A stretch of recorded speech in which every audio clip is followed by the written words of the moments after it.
নমস্কার বন্ধুরা, গল্পকথা Indus YouTube চ্যানেলের আমি ইন্দ্রিলা। আজকে অনেকটা সময় পর আপনাদের কাছে হাজির হয়েছি। দৈনন্দিন জীবনে প্রায় সবাই ব্যস্ত প্রায়, তবে এই পাশবিক ঘটনাটা আমাদের সবাইকেই নাড়া দিয়ে গেছে।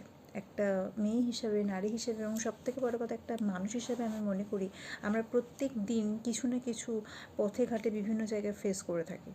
এবং আমি অসুস্থতাকালীন এবং তার আগেও যখন রাস্তাঘাটে বাসে ট্রামে যখন যাতায়াত করেছি, ট্রেনে, তো বিভিন্ন মানুষের ইশারা, এমনকি অসভ্য আচরণ, মানে এই সভ্য সমাজ বলবো কিনা জানি না, তবে এই সমাজে এগুলো ফেস করতে হয়।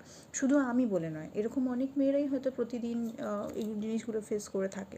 তাই আমার মনে হয় যে শুধুমাত্র লক্ষ্মী রূপে বরণ নয়, তার সাথে কালী রূপ ধারণটা বোধহয় ভীষণভাবে দরকার। এবং এই প্রতিবাদটা ততক্ষণ চালিয়ে যাওয়া উচিত যতক্ষণ না এর যথার্থ শাস্তি এবং বিচার হচ্ছে। হয়তো তখনই আমরা গলা উঁচিয়ে বলতে পারবো একটা স্বাধীন দেশে আমরা বাস করছি।